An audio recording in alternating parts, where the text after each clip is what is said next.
Hello hi welcome to big news. నేను మీ గౌసుద్దీన్ షేక్. ఉన్నదే రాస్తా, చూసిందే చెప్తా. గులాబీ పార్టీ సర్వాధినేత, అదే బీఆర్ఎస్ పార్టీ సర్వాధినేత కేసీఆర్ ఈ 2-3 రోజుల్లో ఏం మాట్లాడబోతున్నారు, ఏం చెప్పబోతున్నారు, ఒక సంచలనానికి కారణమవుతానంటూ కేసీఆర్ స్వయంగా ప్రకటించారు. ఆ సంచలనం ఏంటి?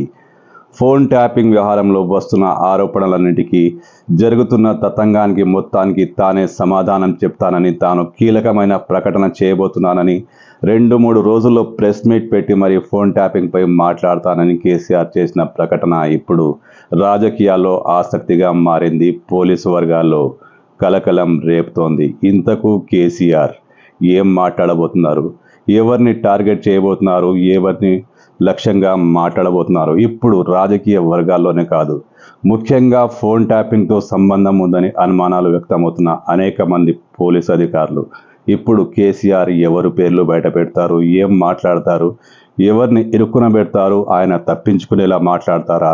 ఇప్పుడు తెలంగాణలో ఇది చర్చోపచర్చలకు దారితీస్తోంది.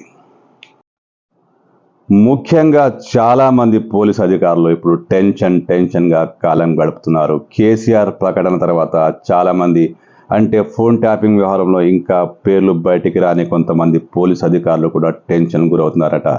కేసీఆర్ ఏం చెప్పబోతున్నారు, అసలు ఎవరిని ఇరికిస్తున్నారు? ఇప్పుడు ఇది వారికి టెన్షన్గా మారింది. ఎందుకంటే కేసీఆర్ హయాంలో 10 ఏళ్ల పాటు అనేక కీలకమైన పదవుల్లో ఉన్న పోలీస్ అధికారులు ఇప్పుడు కొంతమంది రిటైర్ అయ్యారు, కొంతమంది వేరే స్థానాలకు బదిలీలయ్యారు. కానీ వీళ్ళు చాలామందికి ఫోన్ ట్యాపింగ్ వ్యవహారంతో సంబంధం ఉండే ఉంటుందని ఇప్పుడు ఈ కేసును దర్యాప్తు చేసిన పోలీసులు భావిస్తున్నారు. ఈ దశలో కేసీఆర్ ఏం మాట్లాడతారు? ఆయా పోలీసు అధికారులకు ఊరట కలిగించే విషయం మాట్లాడతారా, లేక తాను తప్పించుకుంటూ మొత్తం నేరాన్ని అధికారులపై, అంటే ముఖ్యంగా పోలీసు అధికారులపై నెట్టేస్తారా? ఈ భయం ఇప్పుడు పోలీసులను వెంటాడుతోంది.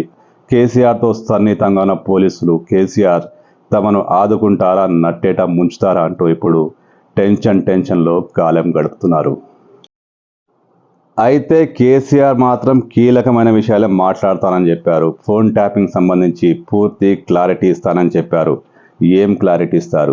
తాను ట్యాపింగ్కు ఎలాంటి ఆదేశాలు జారీ చేయలేదని ఆయన సమాధానం ఇస్తారా? అంటే ఆయన తనకు సంబంధం లేదంటూ మాట్లాడితే పోలీస్ అధికారులే దోషులవుతారు. పోలీసులపైకి మొత్తం నేరం పోతుంది. చట్టబద్ధంగా అది వేరే విషయం, కానీ కేసీఆర్ రాజకీయంగా మాత్రం తప్పించుకునే ప్రయత్నం చేస్తారా? ఇలా చేస్తే ఇప్పుడు దొరికిన పోలీసులు, ఇంకా అనుమానితులుగా ఉన్న పోలీసులు అందరూ దోషులవుతారు. కేసీఆర్ మాత్రం తనకు తాను క్లీన్ చిట్ ప్రకటించుకుంటారా, లేక తనకు సహకరించిన, తనకు అండదండలు కల్పించిన పోలీసు అధికారులకు వెన్నంటుంటూ వారిని ఆదుకునేందుకు ఏమైనా కీలక ప్రకటన చేస్తారా? ఇప్పుడు ఈ కేసును దర్యాప్తు చేసిన పోలీసులు కూడా కేసీఆర్ ప్రకటన కోసం ఎదురు చూస్తున్నారు. ముఖ్యంగా కేసీఆర్కు సన్నిహితంగా ఉన్న పోలీసులు మాత్రం బాసు ఆదుకుంటాడా, లేక నట్టేట ముంచేస్తాడా అంటూ భయంగా కాలం వెల్లదీస్తున్నారు.